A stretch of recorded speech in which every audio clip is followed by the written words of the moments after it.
Hello, my name is Taku and welcome to Kalibu Learners Podcast. So Kalibu Learners Podcast is a platform where we talk about opportunities, skills, and experiences in the world we live in today. So today I'm joined by Mutale Kasengele, who's going to be my co-host. So Mutale Kasengele is an undergrad student at the University of Lusaka. He's currently pursuing a degree in Development studies. development studies. What made you want to study development studies, man? Interest, I know what I'm interested in. Development studies is basically the study of human beings and how they think and operate. Who I am is a person who's interested in society. Okay. Society. Basically what we see around us, our environment. Okay. How this relates to my course, development studies, is because development studies how society works. Okay. So we get into detail as to why people act in certain ways, Okay. why they don't, Okay. how they can improve, and how they can work in harmony, or how they can work together. That's pretty interesting. So, you can actually gather information on how the Zambian society can evolve within the next 10 years, what's going to affect most of our decisions and things of that sort. Yes, basically development studies will look at the long-term development, basically development that lasts. That is not really where like decisions can be made, but not just in a selfish way where it benefits the present time, Okay. but it will benefit what's happening now and what's likely to happen in the future. Oh, okay. So basically, we can strategize to a point where the generation now will not be compromised as well as the generation we find in the future. Oh, okay. So it's more of generational, and you get to build on that same aspect. What sort of data do people gather? The data we gather as development study students or people who've actually studied the course is the data of. Let me give a practical example. Okay. You've seen how infrastructure is playing out in Africa. African countries are trying to build infrastructure. Let's just say roads, social amenities such as schools and hospitals, office spaces. We're trying to create an environment where economic initiatives can actually thrive and investment opportunities can be made. Because the future is Africa. That's one thing a lot of people do not understand. The future is Africa. Okay, so like, I do hear people talking about this for Africa is the future. The future is in Africa. Why is that? Why the future is in Africa is because we are going to offer the youngest workforce, basically the youth, because the youth are going to occupy over 20% of all employment, or in fact over 50% of all employment opportunities, because people are getting older. The African population is mostly young, as compared to the Western civilization or the Eastern civilization. There are more young people here, and the younger the workforce, the more vibrant, efficient, and effective they are. That's interesting. I never really thought of it that way. So, quick question. What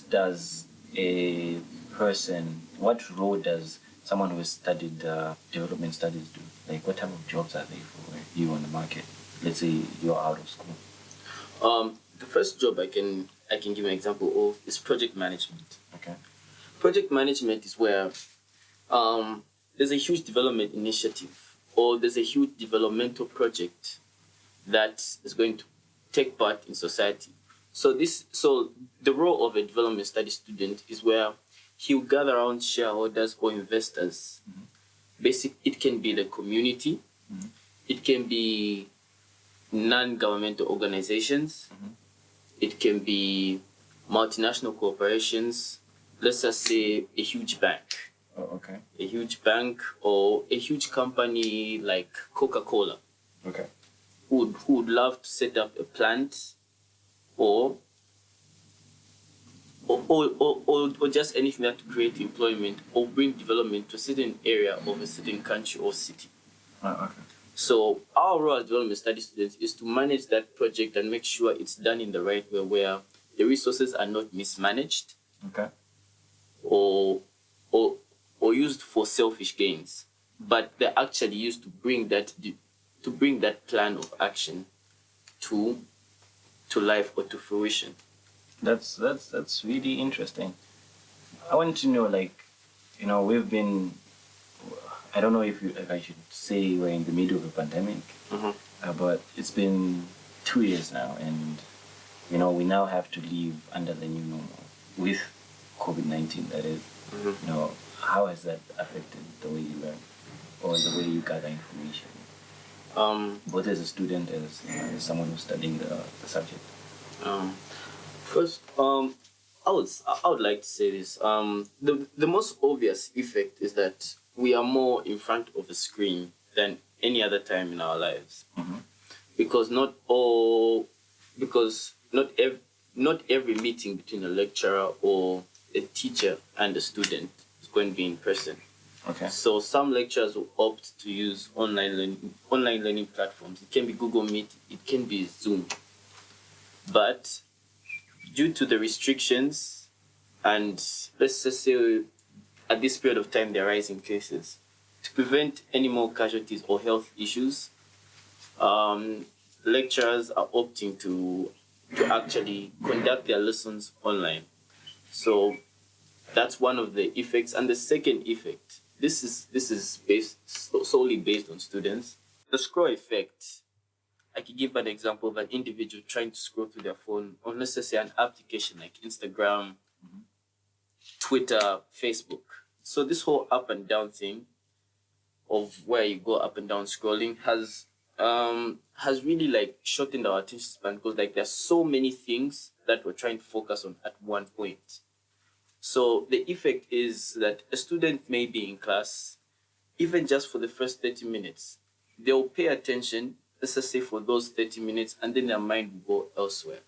But like, if you try to look at it, after, the whole COVID situation, even workplaces started like cutting hours into flexi hours.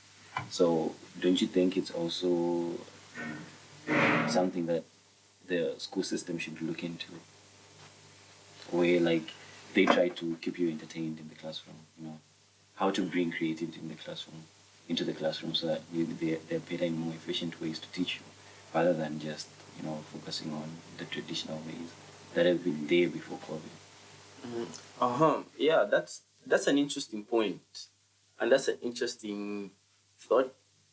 What I can suggest is we can also try and focus on more practical ways of teaching students. The thing is, a human being learns more through action. Okay. Rather than looking at a piece of paper, a screen, or a book constantly, reading academia or just anything that has to do with whatever course or subject they want to focus on.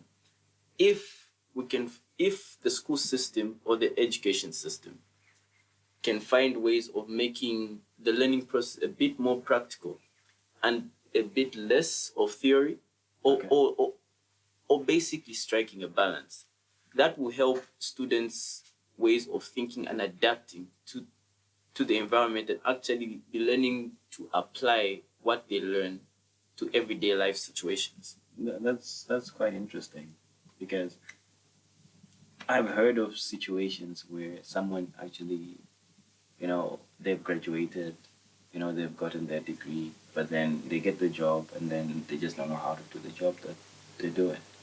Like, I often used to wonder, like, what's it like? So, does that mean university is teaching more theorized approach, whereas colleges, because like I didn't go to university. Obviously, I went to a college, and my experience in learning is a bit different because it's more of a training where you're also getting, the application of it, where you do have to go and do an internship at, a clinic. Mm-hmm. You understand? So is that different? Is that any different? Okay. What I can say about that is, I watched. Okay, I was reading some time back, and this also came on some of the news outlets that I follow. Mm-hmm. A lot of the major companies today are offering refresher courses to their employees, and this is their reason for actually doing that. Mm-hmm. They're saying that currently the curriculum in universities and in schools is not really aligning with what the world is today. It's not really it's not really relatable to how the world is changing, because the world is changing at a fast rate. Mm-hmm. The education system has remained stagnant or Okay. the same. So the reason why a lot of students or graduates are finding it hard in workplaces is because what they learn, or like what they've been taught, Mm-hmm. is not really required of them when it comes to the real world. Yeah, sure. Some courses like law, medicine, fine, everything applies.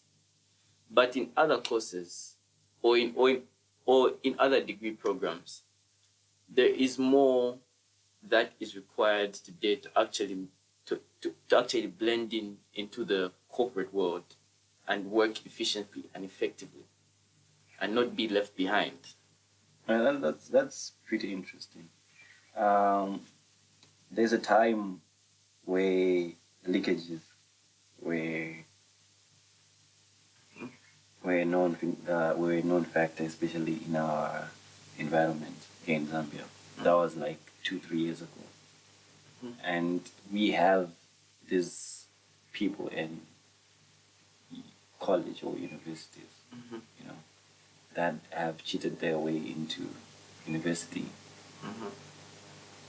Don't you think like that's also going to affect the quality of learners that we have in our institutions? Yes, it will definitely affect that, because the thing is, that's opting for the easy way out of life. The thing is, with life, the best thing is don't cut corners. Don't take shortcuts. It's the journey that will actually build your character, not the shortcut or the easy way out.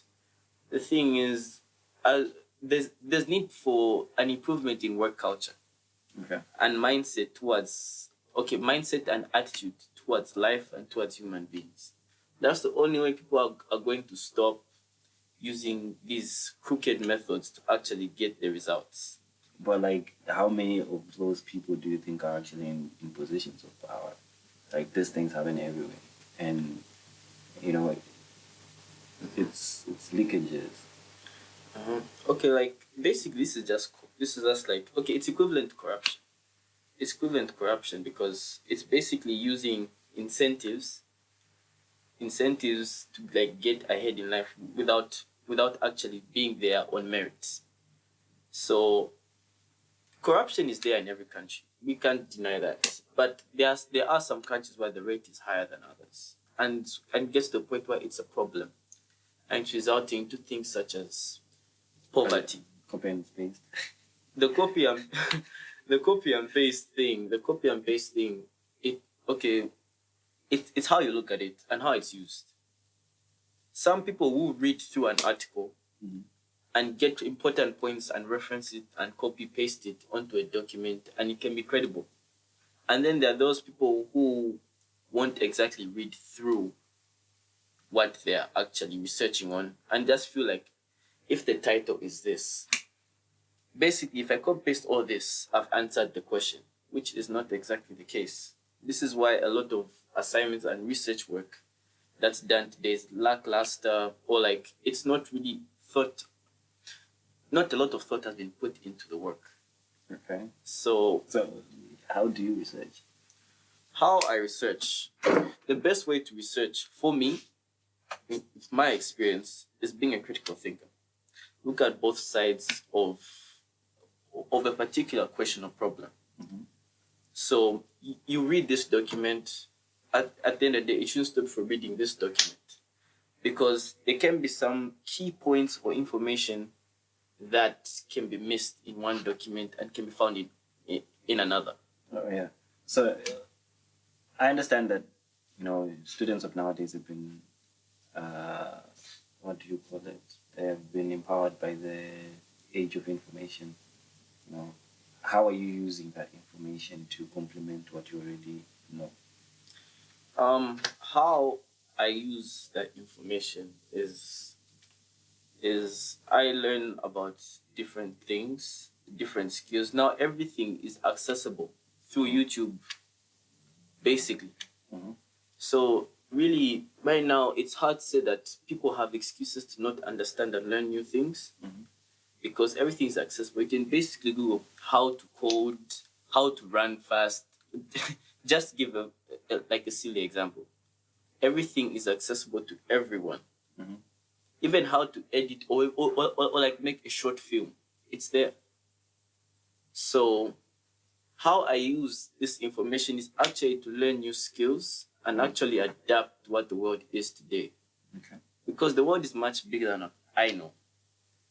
So if I can learn, even if it's learning about a new culture, a new place, a new city, Mhm. why people think this way, or why this happened, and how it's resulted into this now. Yeah. That's how I use this new age. I don't just use. So are you saying like we should also center the way we use technology based on culture and ethnicity or environment?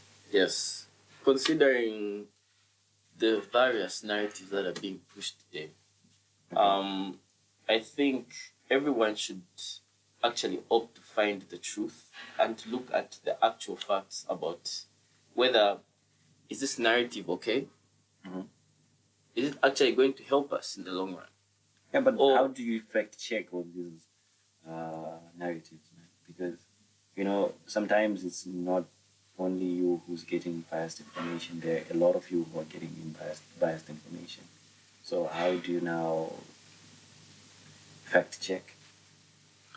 How we fact check is that each and every institution or country has got actual figures and data as to why and who is doing what, and what resulted into what. If people actually take time to read through that, they can be able to filter out what's lies and what's actually the truth. Because whether we like it or not, in this world we live in fact, in the world, there's always someone's opinion and the actual truth.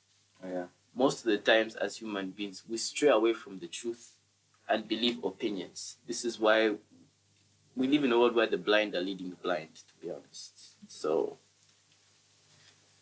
That's pretty interesting, and I really loved, picking your brain and then getting to actually understand the mind of a student. And you seem to be some type of a hybrid of a student. Like some of the information that you've been saying, it's like, you've actually gone through the nitty gritties of it, and I can tell someone who's interested in research.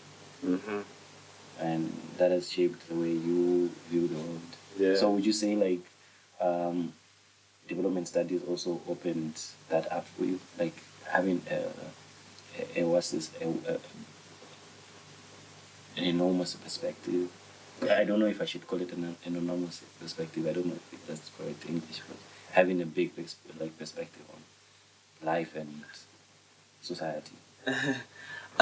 Yeah, because growing up, I used to like I was so used to running with he said, she said, this type ways of thinking. I never really got the chance to actually ask myself, okay, why, how, And now with development studies, it's really opened my mind as to what this world really is, especially due to like a lot of topics such as economics, politics, social and cultural issues. It's really opened my mind as to why people act like this. This is why I'm not really quick to judge people right now, because I do understand that they have reasons why they do this, and what goes through their mind when doing this. And this way it comes to, like, I give an example of norms and values of countries. I give an example of Islamic countries and Christian countries. The norms and values in Zambia or in other parts may not be the norms and values in Islamic countries such as the UAE. Okay. They approve of some things and they refuse some things. It's them. Let's respect them. Okay. For us, we approve of some things and we disapprove of some things. Can you give like a practical example of the some things? I can give an example. In the UAE, alcohol is illegal, and showing public displays of affection is illegal. Oh. Why? It's an Islamic-run country, and we just have to respect that there are Islamic laws and values. Yes, laws and principles that run it. So we shouldn't go there thinking that our way is the best. No, like I said, the world is much bigger than what we know. Ask a question. Since you just mentioned it, how do people go and party in Dubai? How people go and party in Dubai? Some hotels and some resort venues have legalized at least some part just to make their tourists feel comfortable, because 80% of people you see in Dubai are expats or people from outside Dubai. Only like 11% are actual Emiratis. Oh, okay. Only 11% are actual Emiratis. So over 80% of people you see in Dubai are expats. So Dubai has at least tried to create spaces where, yeah, they can drink, but not get drunk in public. Oh, okay. I think that's fairly fine. Yeah, in a way, and it's been a great opportunity, like getting to understand, certain things that you made me understand, especially about developmental studies, and getting to learn more about, what goes into, the study itself, what type of jobs are there on the market, and also like someone could find it helpful in the sense that they are having a hard time picking what degree they want to go and study in university. And then they find like, I can always, find something that I'm passionate about. And I take it you're someone who's passionate about giving as well. Yeah, I am passionate about giving. It all strains like from when I was a kid, and I used to escort my mom to give to orphanages. My mom used to give a lot to orphanages, and she still does give a lot to this day. So that used to warm my heart to show, like seeing people out there give to the have-nots. So that contributed to you picking out the course itself. Yeah, because it also actually, highlights the whole importance of charity work and doing things to help the poor. Make it through UNICEF, World Health Organization, and various other. Let's call it like platform, more giving back to society. More of giving back to society. Yeah. That's interesting. All right, I think we had our fun with Mutale here. He's explained a very, very, very deep introspection of development studies and his experiences as a student, and also getting to understand various ways that he has learned, what experiences he has stumbled upon, the opportunities, the skills that he has been able to pick up from just the course that he's doing. And I think for me, it has opened my eyes, and now I have like a broader understanding of what development studies is and what people in that field do, and how helpful they will be, especially in the next coming years, especially now that we're in very unprecedented times, and we have to, navigate our way. These are times where, people with such high value skills get to step in. And I think that's what I appreciate about, the conversation itself. That has been me, Taku. Thank you very much for tuning in, and we're out. Say bye, man. All right. Bye. Thank you for tuning in. Subscribe and listen to the podcast and share and give us some recommendations And feedbacks. and feedbacks. All right. Peace out. All right.